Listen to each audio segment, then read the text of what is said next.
explicação de alguns fenômenos considerados sobrenaturais: vista espiritual ou psíquica, dupla vista, sonambulismo, sonhos. O perispírito é o traço de união entre a vida corpórea e a vida espiritual. É por seu intermédio que o espírito encarnado se acha em relação contínua com os desencarnados. É, em suma, por seu intermédio que se operam no homem fenômenos especiais, cuja causa fundamental não se encontra na matéria tangível, e que, por essa razão, parecem sobrenaturais. É nas propriedades e nas irradiações do fluido perispirítico que se tem de procurar a causa da dupla vista, ou vista espiritual, a que também se pode chamar vista psíquica, da qual muitas pessoas são dotadas, frequentemente a seu mau grado, assim como da vista sonambúlica. O perispírito é o órgão sensitivo do espírito, por meio do qual este percebe coisas espirituais que escapam aos sentidos corpóreos. Pelos órgãos do corpo, a visão, a audição e as diversas sensações são localizadas e limitadas à percepção das coisas materiais. Pelo sentido espiritual ou psíquico, elas se generalizam. O espírito vê, ouve e sente, por todo o seu ser, tudo o que se encontra na esfera de irradiação do seu fluido perispirítico. No homem, tais fenômenos constituem a manifestação da vida espiritual. É a alma a atuar fora do organismo. Na dupla vista, ou percepção pelo sentido psíquico, ele não vê com os olhos do corpo, embora, muitas vezes, por hábito, dirija o olhar para o ponto que lhe chama a atenção. Vê com os olhos da alma, e a prova está em que vê perfeitamente bem com os olhos fechados, e vê o que está muito além do alcance do raio visual. Lê o pensamento figurado no raio fluídico. Embora durante a vida o espírito se encontre preso ao corpo pelo perispírito, não se lhe acha tão escravizado que não possa alongar a cadeia que o prende e transportar-se a um ponto distante, quer sobre a terra, quer do espaço. Repugna ao espírito estar ligado ao corpo, porque a vida normal é a de liberdade e a vida corporal é a do servo preso à gleba. Ele, por conseguinte, se sente feliz em deixar o corpo, como o pássaro em se encontrar fora da gaiola, pelo que aproveita todas as ocasiões que se lhe oferecem para dela se escapar, de todos os instantes em que a sua presença não é necessária à vida de relação. Tem-se, então, o fenômeno a que se dá o nome de emancipação da alma, fenômeno que se produz sempre durante o sono. De todas as vezes que o corpo repousa, que os sentidos ficam inativos, o espírito se desprende. Nesses momentos, ele vive da vida espiritual, enquanto que o corpo vive apenas da vida vegetativa. Acha-se em parte no estado em que se achará após a morte. Percorre o espaço, confabula com os amigos e outros espíritos, livres ou encarnados também. O laço fluídico que o prende ao corpo, só por ocasião da morte, se rompe definitivamente.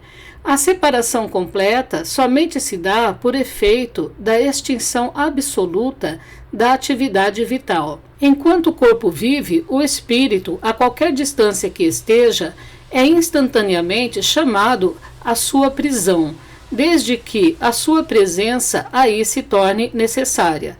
Ele, então, retoma o curso da vida exterior de relação. Por vezes, ao despertar, conserva das suas peregrinações uma lembrança, uma imagem mais ou menos precisa, que constitui o sonho. Quando nada, traz delas intuições que lhe sugerem ideias e pensamentos novos, e justificam o provérbio: a noite é boa conselheira. Assim, igualmente, se explicam certos fenômenos característicos do sonambulismo natural e magnético, da catalepsia, da letargia, do êxtase, etc., que mais não são do que manifestações da vida espiritual. Pois que a visão espiritual não se opera por meio dos olhos do corpo. Segue-se que a percepção das coisas não se verifica mediante a luz ordinária. De fato, a luz material é feita para o mundo material. Para o mundo espiritual, uma luz especial existe, cuja natureza desconhecemos, porém, que é, sem dúvida, uma das propriedades do fluido etéreo, adequada às percepções visuais da alma. Há, portanto, luz material e luz espiritual. A primeira emana de focos circunscritos aos corpos luminosos. A segunda tem o seu foco em toda parte. Tal a razão porque não há obstáculo para a visão espiritual, que não é embaraçada nem pela distância nem pela opacidade da matéria, não existindo para ela a obscuridade. O mundo espiritual é, pois, iluminado pela luz espiritual que tem seus efeitos próprios, como o mundo material é iluminado pela luz solar. Assim, envolta no seu perispírito, a alma tem consigo o seu princípio luminoso. Penetrando a matéria por virtude da sua essência etérea, não há para a sua visão corpos opacos.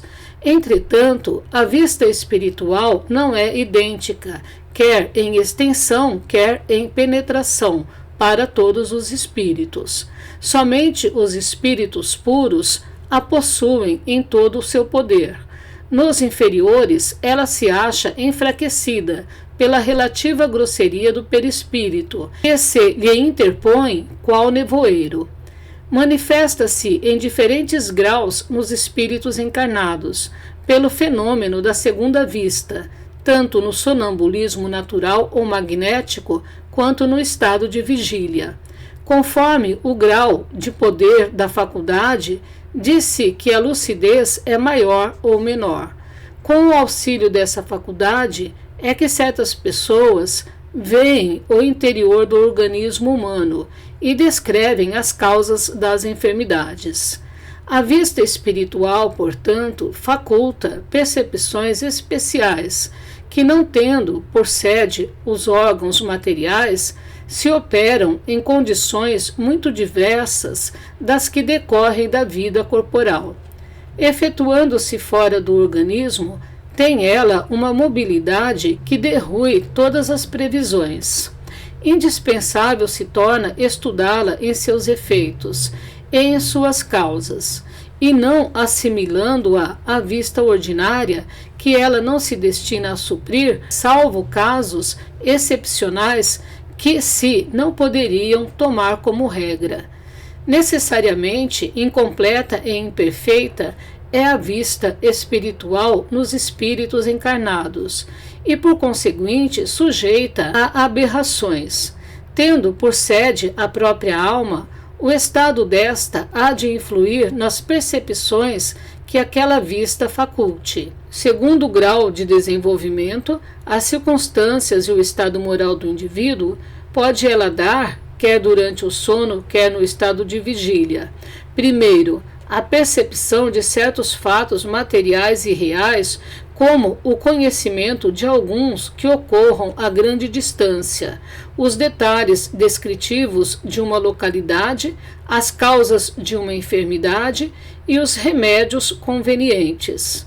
Segundo, a percepção de coisas igualmente reais do mundo espiritual, como a presença dos espíritos. Terceiro, imagens fantásticas criadas pela imaginação, análogas às criações fluídicas do pensamento. Estas criações se acham sempre em relação com as disposições morais do espírito que as gera.